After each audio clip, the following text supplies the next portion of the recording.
होने से पहले बैठक होने जा रही है, क्या कुछ कार्यक्रम रहने वाला, किस तरीके से वक्फ बोर्ड संशोधन चलेगा?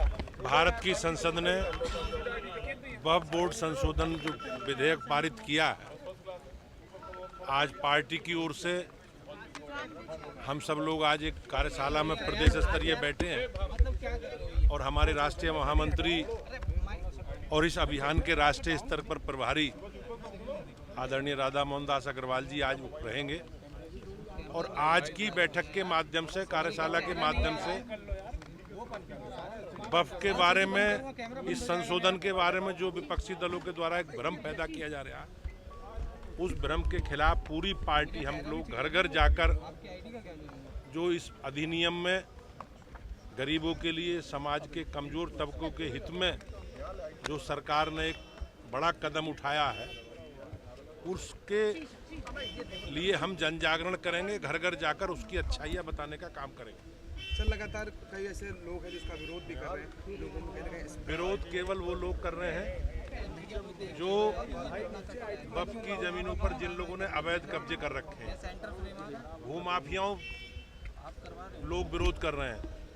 ये बिल उन्हीं लोगों से छुटाकर जमीनों को गरीबों के हितों में इस्तेमाल करने के लिए, गरीबों के कल्याण के लिए, समाज के कमजोर वर्गों के इस्तेमाल के लिए ये कानून बना है।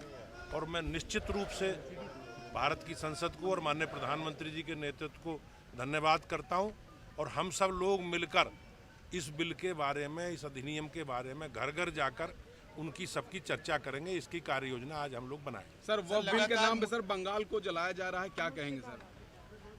निश्चित रूप से ये लोग जो बाबा साहब भीमराव अंबेडकर जी का संविधान है, उसे ये लोग नहीं मानते। संविधान में भारत की संसद को ये अधिकार दिया गया है कि वो किसी भी सुधार की तरफ आगे बढ़ सकते हैं और भारत की संसद ने ये पारित किया है। मैं निश्चित रूप से कह सकता हूं कि समाज के कमजोर वर्गों के सबके हित में। अखिलेश जी आज जा रहे हैं, आगरा जा रहे हैं सर, अपने सांसद से मिलने। समाजवादी पार्टी का चरित्र आप जानते हो, जिस प्रकार से सनातन के बारे में, हमारे धार्मिक ग्रंथों के बारे में, हमारे मठ मंदिरों के बारे में जिस प्रकार की उनकी बयानबाजी रही है और जिस प्रकार से उनके मन के मनोभाव हैं, ये कहीं ना कहीं अनेकों वक्तव्यों के माध्यम से बीच में आते रहे। लेकिन समाजवादी पार्टी के चरित्र को देश की जनता जानती है और निश्चित रूप से हमारे महापुरुषों का अपमान करना समाजवादी पार्टी का चरित्र है। बहुत बहुत धन्यवाद। अधिनियम मुस्लिम समाज के डेवलपमेंट के लिए एक बहुत बड़ा मील का पत्थर साबित होगा, जो मोदी सरकार लेके आई है। वक्फ के माध्यम से आम मुसलमानों का विकास हो, आम मुसलमानों की तरक्की हो, इन चीज़ों को सुनिश्चित करना हमारी मोदी सरकार की जो जिम्मेदारी थी, उस जिम्मेदारी पर पूरी तरीके से खरी उतरी है। वक्फ के माध्यम से गरीब पासमानदा मुसलमानों का भला हो, विकास हो, मुस्लिम महिलाओं का भला हो, विकास हो, इसी एजेंडे के साथ ये अधिनियम आगे बढ़ रहा है। ये जन जागरण अभियान हम उत्तर प्रदेश के हर जनपद में चलाएंगे और आम मुसलमानों तक पहुंच के वक्फ संशोधन की खूबियां बताएंगे और किस तरीके से उनको वक्फ की संपत्तियों से लाभ पहुंचा पाए, इन बिंदुओं पर उनसे चर्चा करेंगे।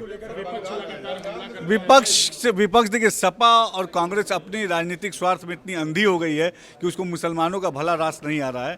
लेकिन अगर सही मायनों में सपा और कांग्रेस मुसलमानों की हितैषी होती तो इस अमेंडमेंट का साथ देती। धन्यवाद। अब एक एक सवाल पूछ लो भाई, क्योंकि लेट हो रहा है ना। एक